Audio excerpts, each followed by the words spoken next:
Hello, everybody, and welcome back to our next live interview. I hope everyone's had an amazing week. I'm here today with Lee Warren. Lee's a keynote speaker on sales and persuasion. He's the author of The Busy Person's Guide to Great Presenting. And he's here today to give us insights and practical tips on sales, persuasion, and presentation, essentially helping us with how we can present with confidence. Lee, awesome to have you here, mate. How are you? I'm very well, thanks for asking. I'm breathing in and out in equal proportions, so all's good. Good stuff. And how are you finding the week of isolation at the moment? Well, in the UK, we are in week, I think it's week 5, actually. Week 5 of full down isolation, yeah. Yeah, I'm thriving, actually. I'm really enjoying it. I enjoy the time out. I've been busier than almost ever, and I've got, without exaggeration, just over 1,200 unread books in my flat. I've always got a pile of books, so I'm enjoying slowly getting through those as well. Amazing, gosh, yeah. It's finally happening here that we are having some of the rules relaxing. So we've had our first chance to leave the house or the flats here today, which is quite cool. Long dog walks and being able to exercise outside is finally now a thing. Hopefully the UK will see that again quite soon. I think we've been fairly lucky here. We've had a fairly gentle lockdown, actually. I mean, everyone's out for a walk every day, and I'm lucky. And I live in London, but I've got a flat the size of a house and a garden, so psychologically, it's been quite easy, I think. Yeah, definitely. And I guess it's often, however you kind of plan for it and perceive it, right? One person's lockdown is another person's dream. If you're an introvert, this is like a dream come true, right? In some ways, lots of time on your own. Yeah, and I think also a lot of people have been discovering that those old categories of introvert and extrovert actually don't apply to all situations. So I think people are finding out a lot about themselves. And what I've been doing every morning, I've had a virtual coffee with a different person. I've been in touch with peers, competitors, friends, and so I've had a 30-minute virtual coffee every day at 9. And then a virtual drinks party in the evening with a few friends at 6:30 every evening. So I start the day and finish the day, and it's quite structured, and that's helped a lot as well. Amazing, brilliant. Would you say that you're now? This is the question I keep asking people because I certainly feel that I'm in touch with people more now than I was before. Would you say that people are more connected now since this kind of lockdowns happened? I think to some extent that's true. Yes, I think also a lot of people are really feeling the deep need for a genuine face-to-face connection, and I've seen it happen in different ways. I mean, I've got a couple of friends who are in lockdown in Spain, where it's incredibly strict, and they're on their own in one-bedroom flats, on floor 17. So that must be very, very tough, I think. And they're of course desperate for connection, so they're on Zoom and phone calls almost every day to people. But it does seem it's a bit more tiring chatting to people over the internet for some reason. But I've definitely I've got back in touch with lots of people I should have made a bit more effort to be in touch with before, and I've had lots of requests from people getting in touch with me as well. So it's been nice. Awesome stuff. Yeah. It'd be great to dive into what it is you're doing now. Just to before we go back into your background and how you got into presenting and to get into the kind of the topics that we're going to go into today. Just to get a bit of a background about who is Lee Warren and why you're doing what you're doing and what it is you're doing these days. So which of those questions should I deal with first? What am I doing now? What I'm doing now is trying to learn every bit of technology that will enable me to still do stuff for my clients at lightning speed. That's what almost every waking thought is focused on. So digitizing your what was once a physical business into an online business, right? Yeah. So my job title would be keynote speaker / author. That's what if I had any business cards, that's what would be on the business card. I don't, as an environmentally conscious and enlightened human being, obviously, and I forgot to print them.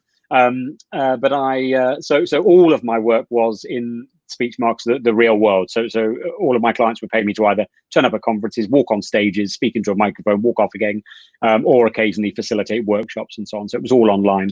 And then when the severity of the crisis hit, I just had cancellation / postponement of every single bit of my work on day 1 of the lockdown for the foreseeable future. Within about a week, all of it. Pretty much all your inbox fill up with cancellations.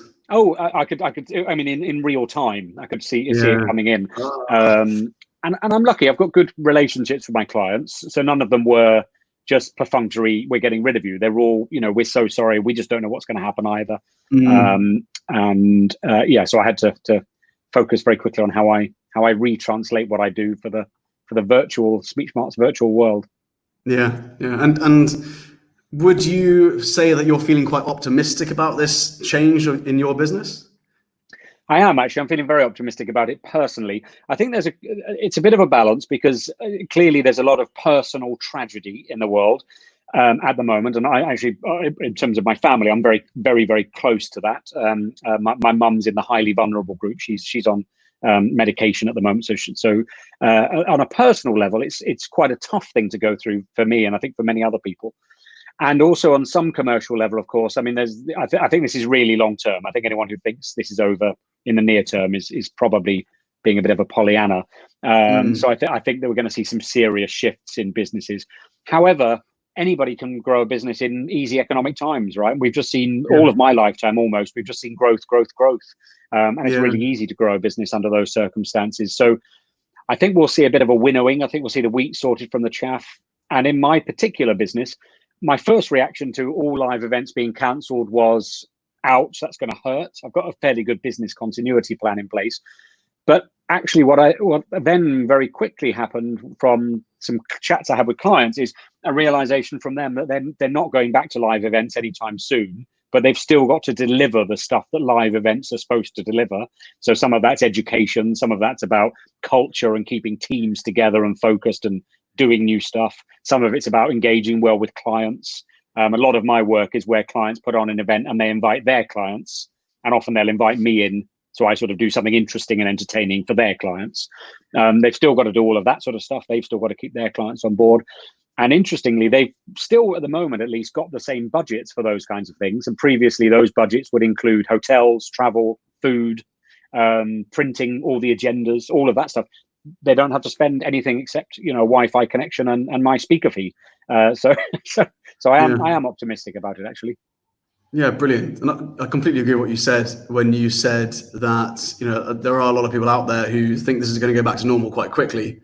But really, I feel like that there is a big change happening, which is one of the reasons we created FTEN X Academy, right? Because we wanted to help guide businesses by bringing in speakers like you who can really help people with that digitization, with bringing them online, and not kind of burying their heads in the sand and avoiding the reality of this big change that we're going through, but accepting it with open arms and making sure that you're kind of there on the other side with your business kind of thriving, not in spite of it, but because of it, because you embraced it. I feel that presenting is now super important, because everything's online, everything's Zoom, everything is video calling this and doing that, and to get a bigger audience, you need to be able to present yourself online properly. And I think that's a really, really interesting thing to bring to our audience. So I'm quite excited to get into a lot of that with you and to dive into some of these these insights and practical tips.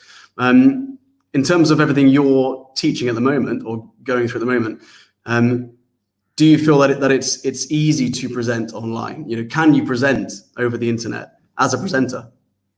So they're two different questions. Is it easy? The answer to that depends on lots of different factors. Can you do it? Yeah, absolutely you can. And in many ways, presenting might be becoming a little bit easier for many people, particularly once you get over the hurdle. I mean, everybody hates to see themselves in a camera, and everybody hates to hear their own voice, apart from professional speakers like me. We love the sound of our own voices, but apart from that, most people hate hearing how they sound and seeing how they look. Once you've got over the psychological hurdle of that, and I think most of us are going to get over it very quickly, actually, it's just going to become such a commonplace thing, presenting online. It's going to, internally, people are going to have to do it to virtual teams. In terms of engaging clients, people are going to have to do it. And we're going to hear more and more and more. We're hearing it already, but we're going to hear more and more people say, well, can we just hop on a quick Zoom call? Or can I just ring my boss into this so he or she can hear this as well, see this as well? It's going to become more and more normal. And once people have got over the slight discomfort of how they look and how they sound online, then I think actually there's a lot that's going to be easier about presenting. There's a lot less physiological nerves that happen. You'll never quite, I think, get the terror of standing up in front of 500 people live in a room.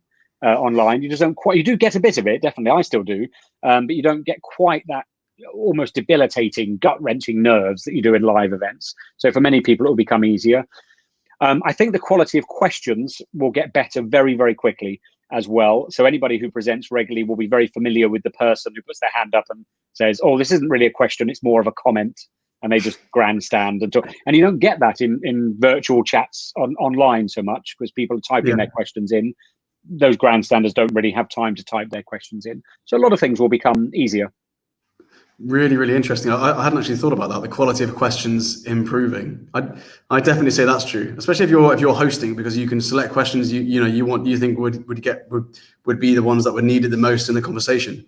So well also we're going to hear from the introverts for the first time ever. I mean, some of the most interesting questions I ever get are when I finish speaking and I come off stage and somebody comes up to me one-on-one and says, "Oh, I didn't want to ask this in front of anybody, but," and it's often a really interesting, insightful question. Wow. Whereas the person the person who's sitting right at the front, and they always put their hand up. They always ask questions, and they're often quite banal, superficial questions. Actually, I mean, I've been asked things like, "Where did you get your jacket?" Right? Stuff like that. And whereas when you're presenting online, the introverts, they'll type their questions into the chat bar as much as anybody else will. So yeah, we'll get better and more interesting questions, I think. Right. So almost like a bit more of an inclusive way to hold an event now, isn't it? Because everyone's on the same level playing field. Yeah, absolutely. Brilliant. So, okay, so what would your advice be? Because I feel like a lot of people out there, they've got amazing ideas, amazing knowledge and wisdom within their area, but they're held back because they, for whatever reason, are too nervous to present in person, let alone online. And what advice would you give someone, or what would be your main tips to help them overcome that? We could talk about this for days, but the main thing is, first of all, if you've got a great message or a great service or a great product, if you've got something that's genuinely going to make other people better off in some way, then it's selfish not to be a good presenter around that message, right? It's because you're limiting the number of people who can be impacted by that product or service or message. So it's a really selfless act to learn to be a better presenter.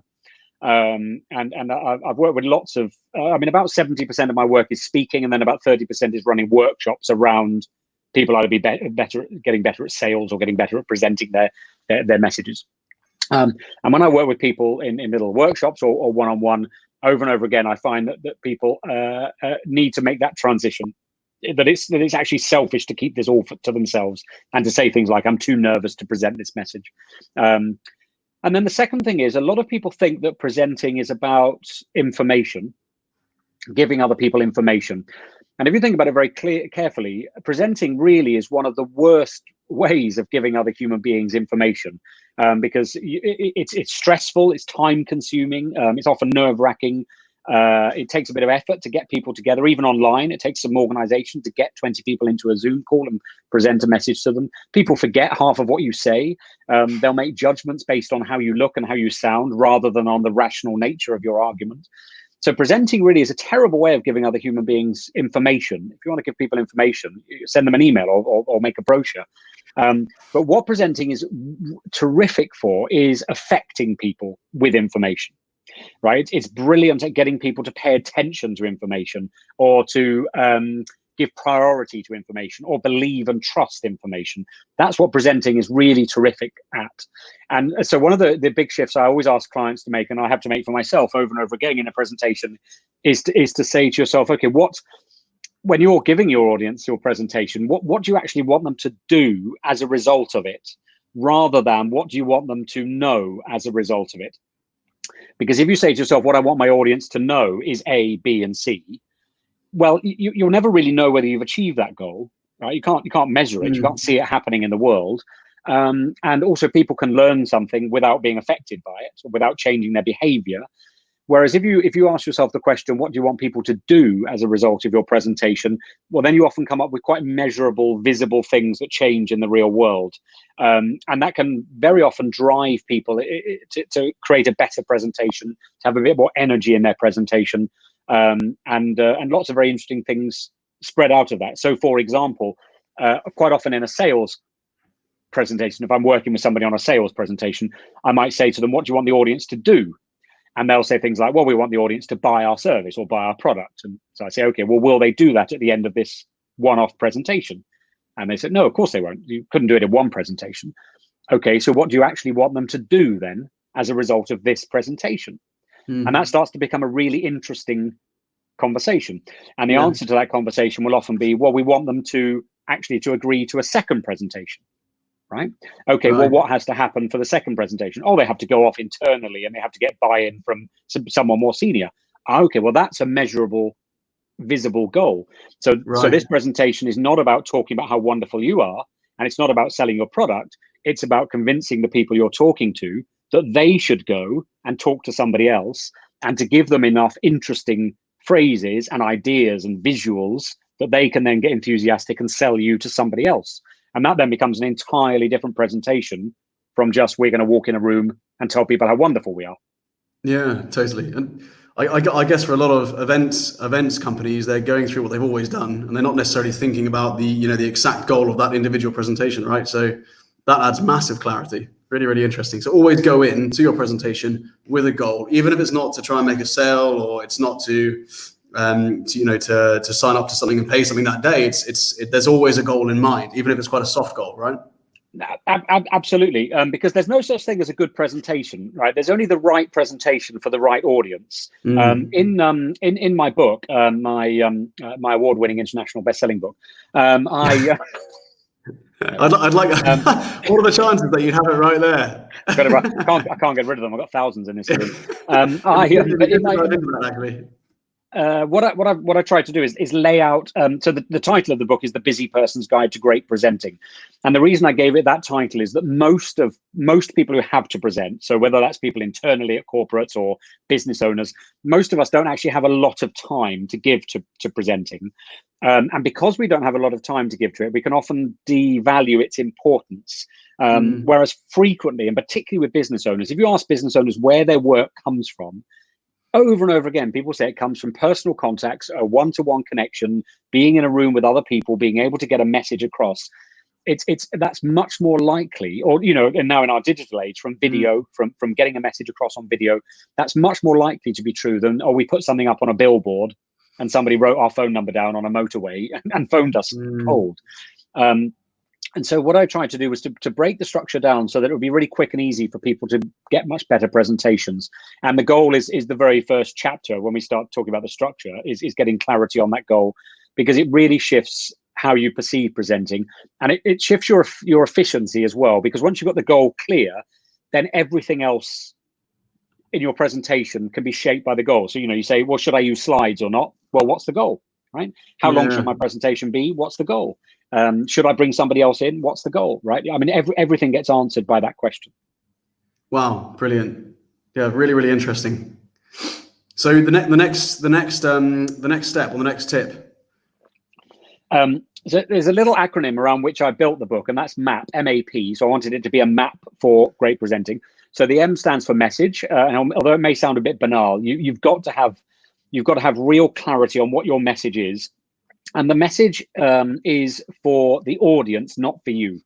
And what a lot of presenters do is they make the mistake of saying, what do I want to say? And what's the best way to say that? And great presenters say, what does the audience need to hear to get a result? And how do I say that? Right? Or how do I present that? And it's a sort of 180-degree way round of looking at presenting. And everybody watching this or listening to this will have seen many presentations where the message just wasn't relevant, seemed a waste of time, wasn't clear, wasn't focused. So you've got to get real clarity around the message and why the message is right for the specific audience that you're presenting to. So the A of MAP is the audience. And so the very quick tip is you've got to mentally get to know your audience as deeply as you can. You've got to really understand their world, what's on their minds, what their priorities and their needs are. And you've got to keep speaking to that, that famous thought bubble, what's in this for me, that's hovering above their heads. But also you've got to think in terms of all sorts of geographical things, like sometimes time of day that you're getting a message across to people will affect how they perceive it. So particularly if you're in a business situation where, for example, a client has said, can you present to us online? you're presenting at 9 o'clock in the morning, people tend to be a bit more awake. They tend to be a bit readier for content heavy stuff. Whereas the later in the day it gets, the more tired people get conceptually, the more they start thinking about other stuff. So if you're presenting 4 or 5 o'clock in the afternoon, your stuff has to be much less data heavy, much lighter in tone, much easier to understand. So the more you can understand the audience, the real world they're in, what's going on for them, the better your presentation will be. And then the P is about the presenter. So obviously you've got to look and sound as good as you can. And that's a very new, we're all learning new ways of doing that online at the moment. Yeah, definitely. It sort of strikes me that, the message is so important, and the way you articulate your message and the way you know your customer or your clients that's so key, right? And I think it's very easy to plow all of your time, effort, energy, and money into an incredible video or an incredible piece of content. But if the message isn't clear and you can't articulate your message properly, or you can't present it in the right way, which is engaging, then it's no good, right? But if you just grabbed your phone and you're able to articulate your message perfectly, present it perfectly, and speak directly to your clients or the people watching, meeting them where they're at, it's going to be such a powerful piece of content, right? Yeah, absolutely. Two of my clients are two of the big four consultancy firms, global consultancy firms, accountancy, professional services firms. And I was introduced to a third of those four by word of mouth, and it was a big deal for me. I run, you're looking at the international headquarters of my business, so it's me and a bit of paper behind me,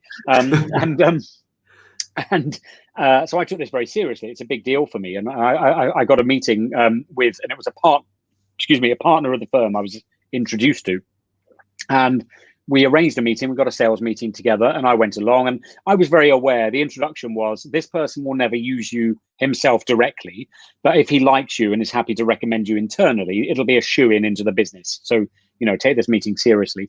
So I went along and I had a sort of sales presentation prepared. And I arrived at the building, and I didn't know, when you arrive there, if you're meeting a partner, they assume you're a client. So they treat you incredibly well. And you don't have to sign a form. You don't have to get a badge, nothing. There's someone standing up waiting for me, right? And I said, oh, hi, I'm here to meet so-and-so. And she said, oh, Mr. Warren, please come through. And she picked up the phone and phoned this guy. And I was 20 minutes early because I was ready to, do all the sign-in and have to sit in a chair. And she phoned this guy, and I heard him bark down the phone. He's 20 minutes early. And then he put the phone down. So it wasn't a great start to a sales meeting. And I got taken into the coffee lounge, and I sat there, and I was there for about 10 minutes. So I'm still 10 minutes early. And the person running the coffee lounge, she came over and she said, oh, just remind me who you're waiting for. And I told her, and she went back to her phone, picked her phone up and said to him, oh, just so you know, Mr. Warren's been waiting for 10 minutes. Right. So this sounds like I'm really hassling for this meeting. I'm still 10 minutes early.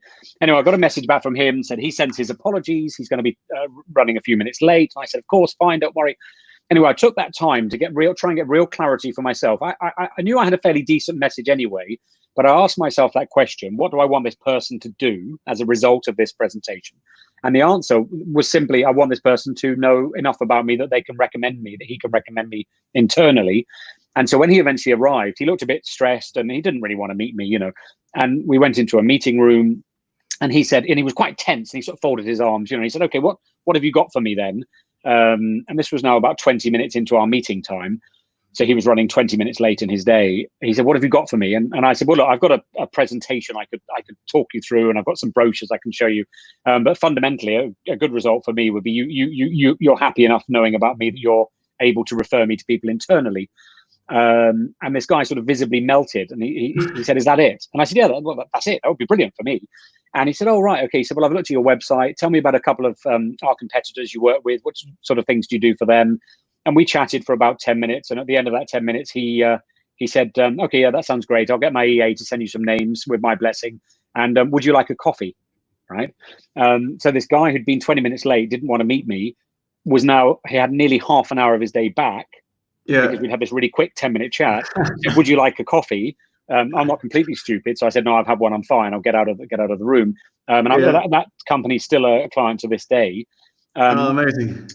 And so, sorry, it's quite a long story, but the point I'm making is having some clarity around the message, what you want the actual audience to do can really help in all sorts of ways. Because if I'd gone into that meeting and tried to do my 1-hour sales presentation in 40 minutes to someone who didn't really want to be there anyway, it would have been an absolute car crash. Yeah, totally. So just having absolute clarity on what it is you want to achieve from the presentation, no matter how big the presentation is or how small the presentation is. I mean, even on a one-to-one situation, you're still presenting, right? And knowing your audience. Absolutely, you are. And when I use the word audience, I mean, I'm talking about potentially one person in a room, one person at the end of a Zoom call, 500 people at the end of a WebEx. It's other human beings. And you used the word engaging earlier, and I think that's quite an important word in presenting. But again, it's very context dependent. So, for example, I think if you asked 100 people, many people would agree that the Apple presentations, particularly in the Steve Jobs era, were probably among the best corporate presentations ever. But they were only good because they were right for that audience, right? Yeah. And that audience is a really up for it, energetic, tech savvy, Apple hungry audience. If Steve Jobs had done those presentations to 3 80-year-olds, right, he would have looked insane, and it wouldn't have been engaging at all. It wouldn't have been an engaging presentation. It would have been exactly the same. So context and timing and everything, right? You've really got to tailor it for the audience. And one of the biggest mistakes I've seen a lot of people make in presenting, and if we talk about presenting in its real sense, which is sort of live engagement with an audience. When I say live, I mean it can be virtual like this, but they're there in real time. One of the biggest mistakes presenters make is they sort of assume that because the presentation is important for them, because it's quite a big thing. You know, when you wake up in the morning and you know you've got to present to your team or you've got to present to your client, it's quite a big thing for you. It's on your mind quite a lot. It's really easy to assume that it's a big thing for your audience as well. Whereas in fact, nothing could be further from the truth. Your audience usually, they honestly, they're just not that interested in you, and they're doing something else, and then they get a reminder in their phone. Oh, I'm supposed to be in this Zoom room for a presentation, and as they come to your presentation, they're still thinking about what they were doing previously. And 5 minutes before the end of your presentation, they start thinking about what they've got to do next. So it's our job as presenters to really understand that. The audience, they're not blank heads waiting to be filled with information. They're quite the opposite. They're really busy heads. And it's your job as a presenter to make some space in that brain, right? To let them give you mental permission for your main message to land. So another tip I would give would be always don't start with your main message, but start with something, I call it a hook. Many presenters call it a hook. Start with something that really hooks people's attention, that tells them they should be. So your video at the start of this is a hook. Right? There's no real content in that. There's no real information. It just sort of says, get yourself ready. Something's coming, right? Yeah. Pay attention now. And if we'd started this chat now with a tip right at the beginning, half the audience wouldn't have heard it. The other half wouldn't have known yet. Should we believe this or not? Is it credible? So it's always give your audience a bit of time to sort of free their minds for your message. Okay, cool. So start with a hook. The next step after hook would be. Break your message down into its 3 overriding themes, 3 main points. There's a really strong argument in human psychology for 3 as a way of thinking and presenting in general. Threes are a very comfortable number. It sounds big enough to be substantial, but not so big that it's going to be difficult for me to follow your thoughts. So, past, present, future, where we were, where we are today, what we need to do into 2021. This is what we've won, this is what we've lost, this is what we need to gain, right? If you could break your message down into 3 overriding categories, it's really good message discipline for you.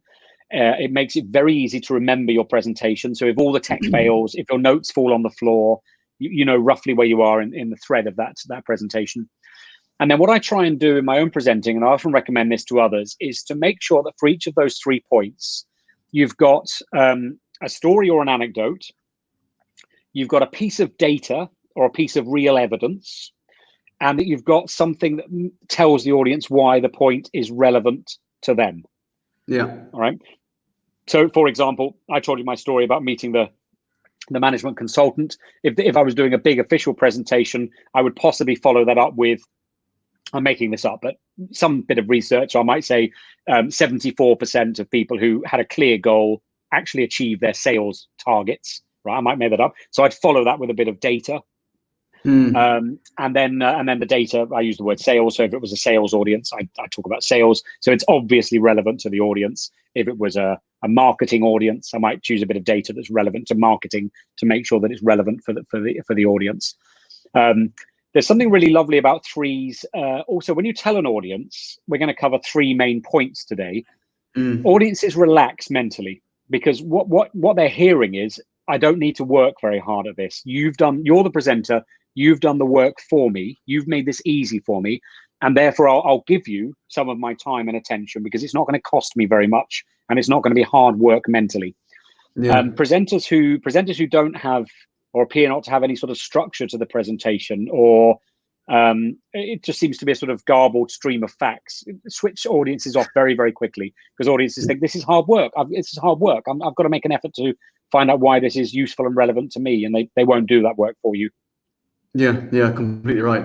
I think for me personally, a lot of my presenting has been in the form of videos, really. So when I look back, I've been working with Tim and FTEN X for about 8 years now, probably even longer. And these guys have been doing all of my content.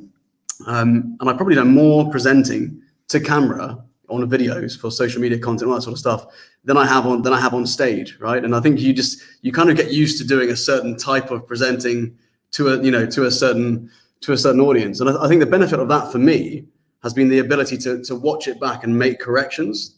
Yeah. And if you and it's such a good tool. I mean, we use it in martial arts all the time, right? We film ourselves doing something and then you find the smallest changes. I mean, I think Nancy was watching, or she may still be watching this now. But she's a confidence coach and presentation coach as well. And I was doing a lot of workshops recently, but we were using the same technique. FTEN were filming it, and then we were going through it and just trying to make 2% of changes. So would you say that filming your presenting is a great way to not only boost your confidence, but also really start to develop your technique? Yeah, absolutely. In fact, I believe that a lot of confidence comes from technique, really. Technique and preparation will make almost anybody more confident. And it's interesting. I mean, I've had to, in this, launching into this totally virtual world where I always knew in my business things would become more and more virtual gradually. I had no idea that someone would pull the switch one day and it would totally change. So I've had to, in many ways, relearn my craft of speaking for a virtual world. I've done a lot of stuff directly to camera, but I've never done stuff to camera when there's been nobody else around at all.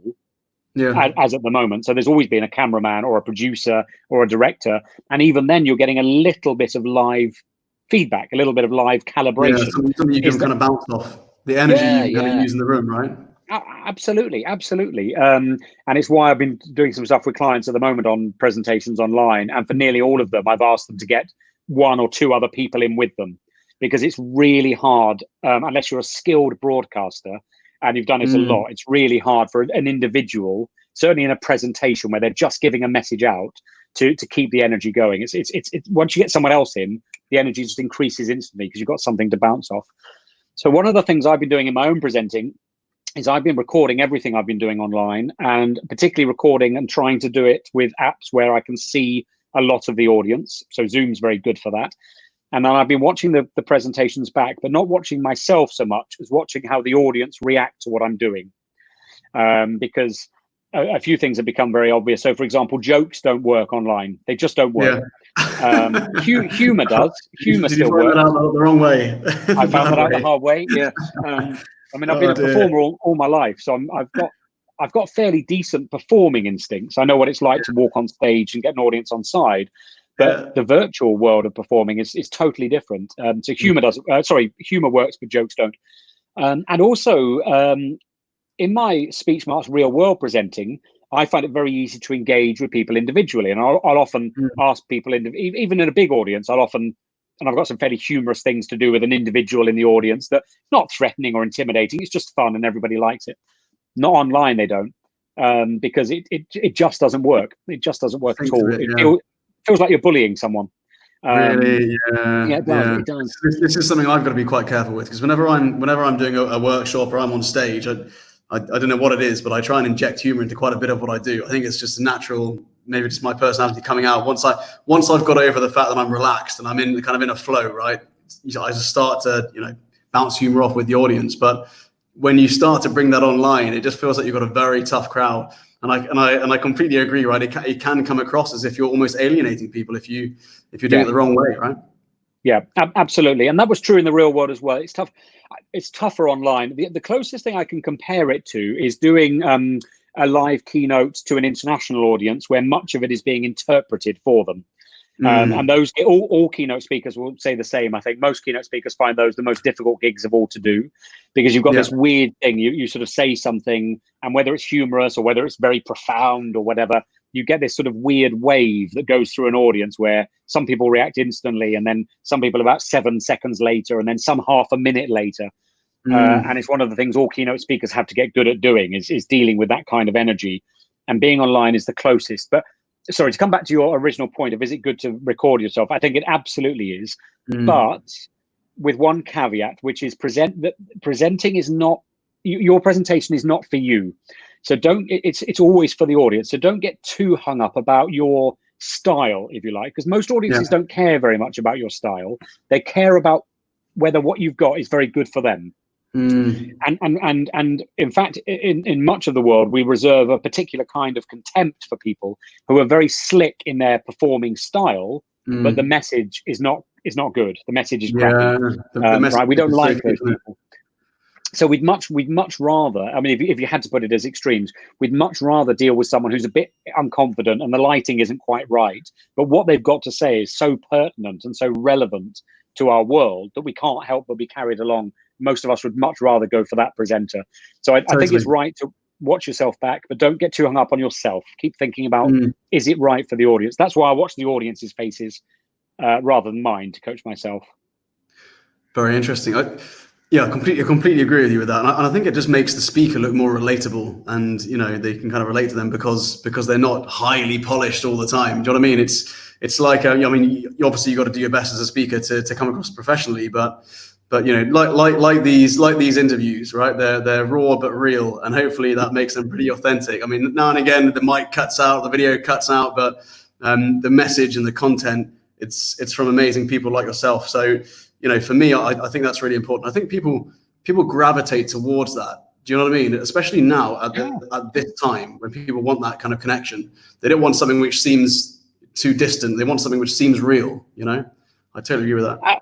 Absolutely, they do. And also, what does the word professional mean? Because when you say that doesn't look professional, it can mean sometimes that doesn't look credible in its own space, or it doesn't look like it's worth spending money on. But sometimes it can just mean it doesn't look slick. It doesn't look like you've sent, you've got an actor to do your voiceover and you've sent it off to some studio. And as you say, quite often, I mean, most of us are not in the business where we need to look like a car commercial, or even should look like a car commercial. And in fact, many car commercials put people off because they're because they're just sort of so slick and unreal that they don't really get people to relate to them.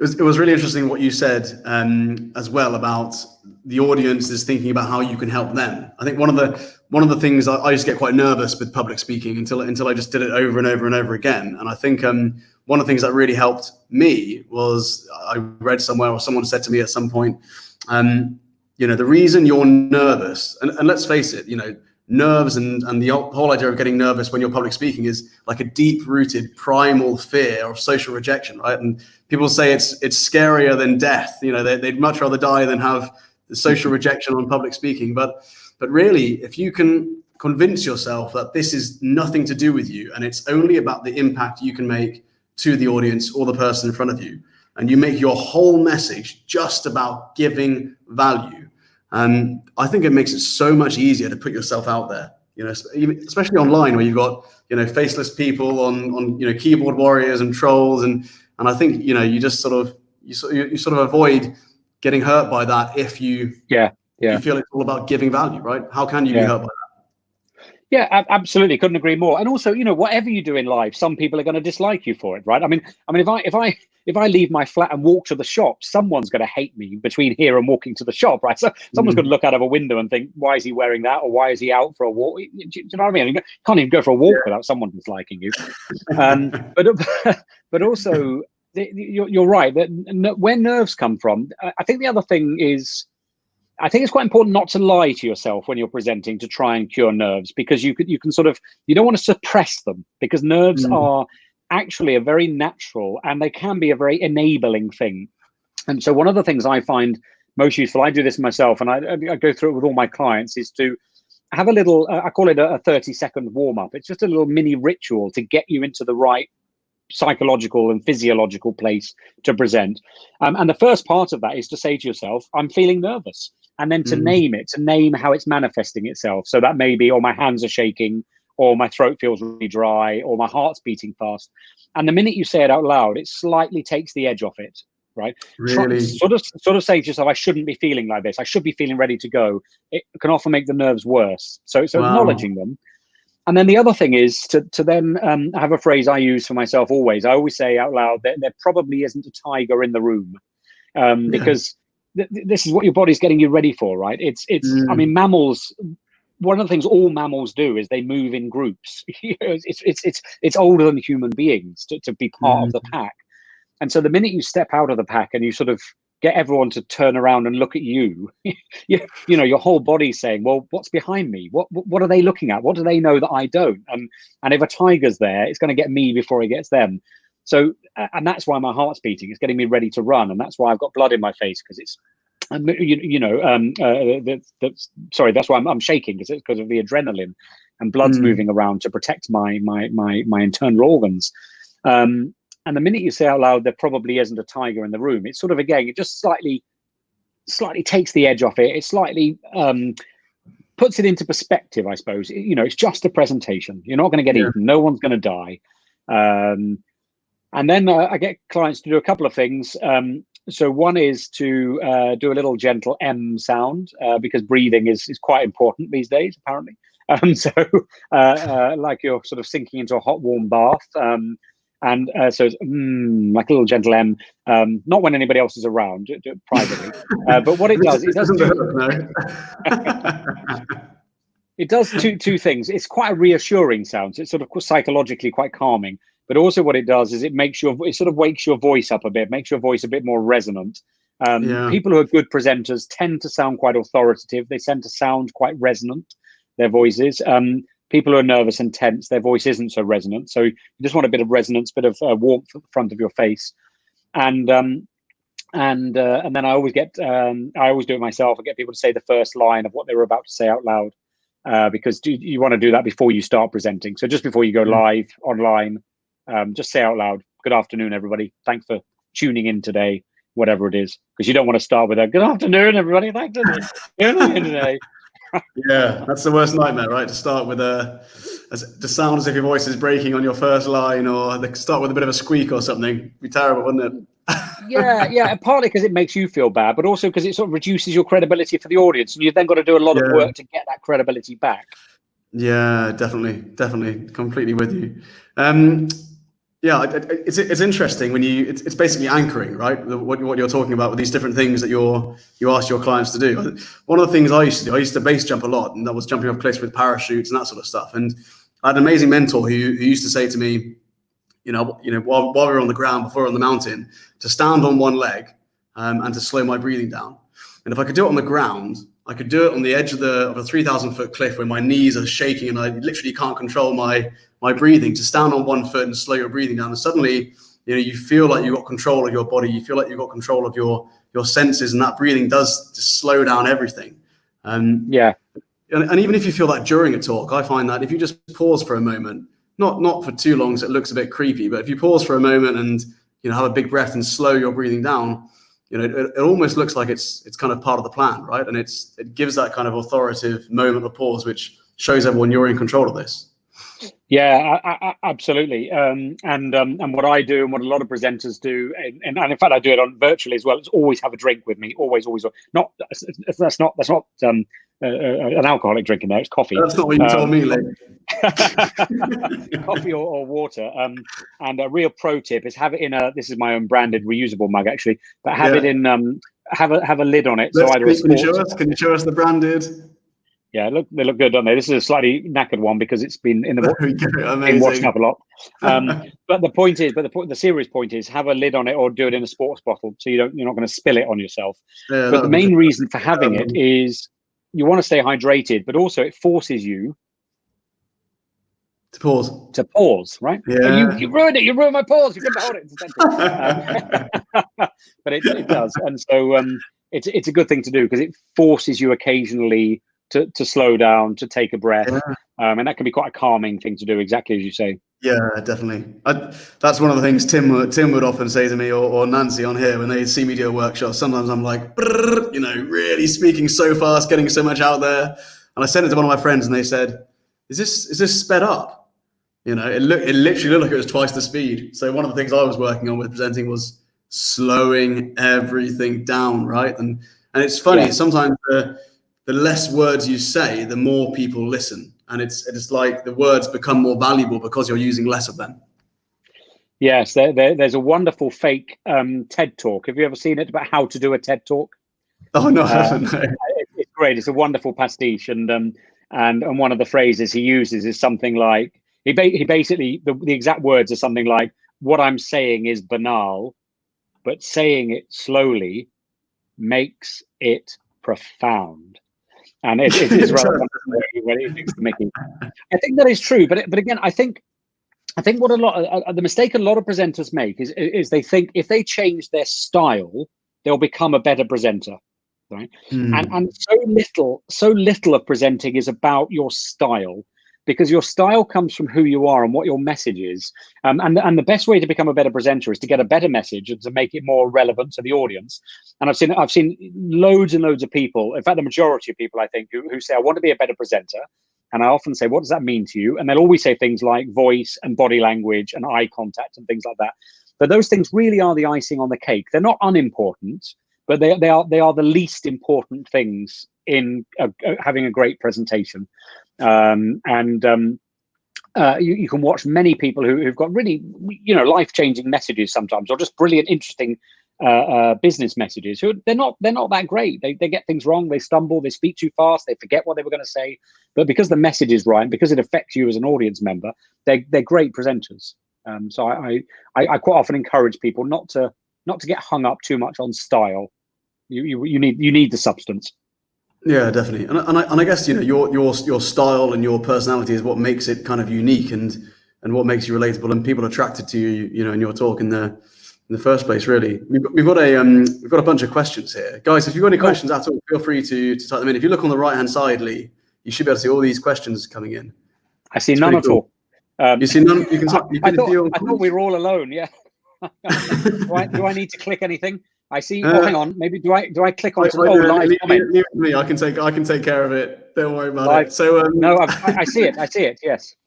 So we've got all sorts of stuff coming in. Wow, that's interesting. You have to bring your personality to differentiate yourself. Real and relatable. So true. I always get caught up on the details. Me too, Stuart. Any tips on camera confidence is great. So camera confidence in particular. Yeah. So the first thing is you have to do this sort of pre-work, if you like. You have to prepare and plan, and then you present. And so the pre-work is really it's sort of a subset of the message all business owners get told again and again and again. You've got to understand your niche. You've got to understand your message. You've got to know why it's right. It's the same kind of thinking. So you've got to do that first. I think, and then let's assume you've done that. Let's assume you're turning up in front of a camera, and that's your webcam on your desk, or you're going into a studio. There are a few other things you can do.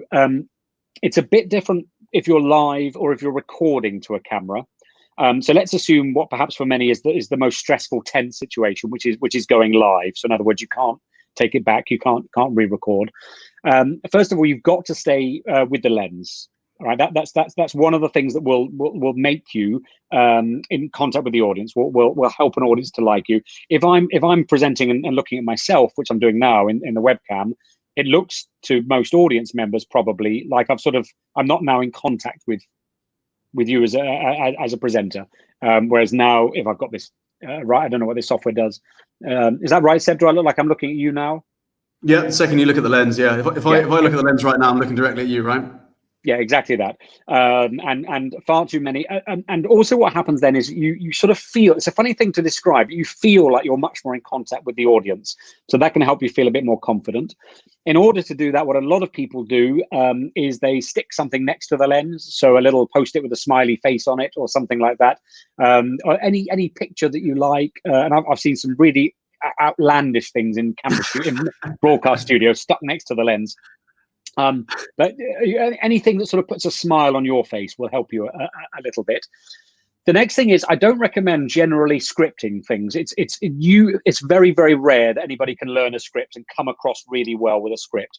However, on camera, you might want to learn the first 30 seconds and the last 30 seconds of what you're going to do on camera, because you want to get yourself off to a really, really good start. And so that first 30 seconds can be really simple. It can be something like, good afternoon, everybody. My name's Lee. I'm really happy you're joining me here today. I've got my guest, Seb. Seb, over to you. You know, even if it's really simple like that, because the fact that you know that's ready to go, the fact that you know exactly what you're going to say can give you a bit of confidence. Then, of course, say that, a bit like I mentioned with the mini ritual earlier, say that a few times before you start. So in other words, don't wait until the camera light's on to start. Get yourself warmed up a bit. I mentioned the 30-second warm up. So that's just doing a little bit with your voice. Make sure your voice is ready to go. People do all sorts of things, and what suits one person doesn't suit another. But basically, you want to do something so you're sort of physically warmed up a bit. So that might be, you know, if you've got a martial arts thing, that might be something like that. The secret of this is it doesn't really matter what you do as long as you do something, because it just puts you in a different psychological, physiological space. If you speak to any professional performer, they'll all tell you they've got their own ritual.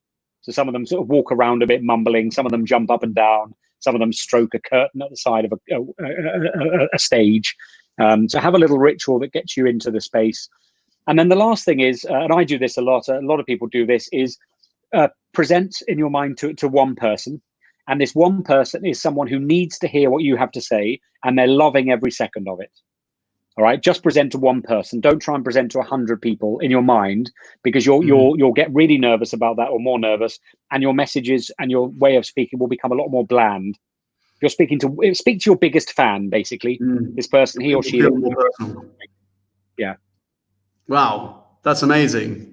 That's in those 2 minutes, I think I've learned an awful lot. You know, lots of amazing tips there for presenting to camera. Thank you very much for that. Let's see if there's any more questions here, guys.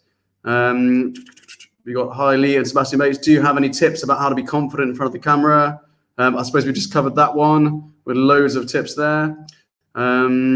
Great tip with not starting with your main message. I'm just going back to some of the early ones. Regarding timing, are there certain days and times of the day that reach a greater audience? Given that many people are at home right now, how would you change timing as people hopefully start getting back to working life? That's a great question, actually, and the honest answer is I don't know yet, because I think we're all, and of course none of us know how long these versions of social isolation, and I don't think, you know, permanent lockdown is going to be in place for very long, but it's very likely we'll have social isolation in place for a long time. Certainly lots of people are going to work from home much more. We're going to see many more sort of virtual activities. So I think all of us are finding our way to those routines, and I think it's probably too early to say what are the best times of day. I can tell you what my instinct is at the moment, based on our 5 weeks of this new form of life, which is that late morning and early afternoon seem to be really good times. So anything around sort of 11 in the morning or 3 in the afternoon seems to work quite well. My guess, and this is just a guess, and I might be, you know, in 3 months' time I might have a different opinion. My guess is that those are the times of days when people have sort of done their serious work, and they quite welcome either a bit of a break or a change of scene or something. So I think a lot of people are getting to their desks at 9:30. They work in a corporate or something, getting their emails done for an hour or so, and then 11. Okay, I've got a bit of attention now for a presentation. Similar thing at 3. People come back from lunch about 2, get a bit of an hour's work done, and then they're ready. That's my guess as to why that's happening. As to time of day to reach people in other ways, many of you will know there's an organization called Sprout Social. They're sort of one of the many online companies who will help you do your social media. But they've done some really, really good research on different forms of social media and the different times of day that get the best interaction. And they've split it up across LinkedIn, Facebook, Instagram. So it's worth looking up their research because it's really in depth. It's very good. And I can't remember it off the top of my head. Sprout Social.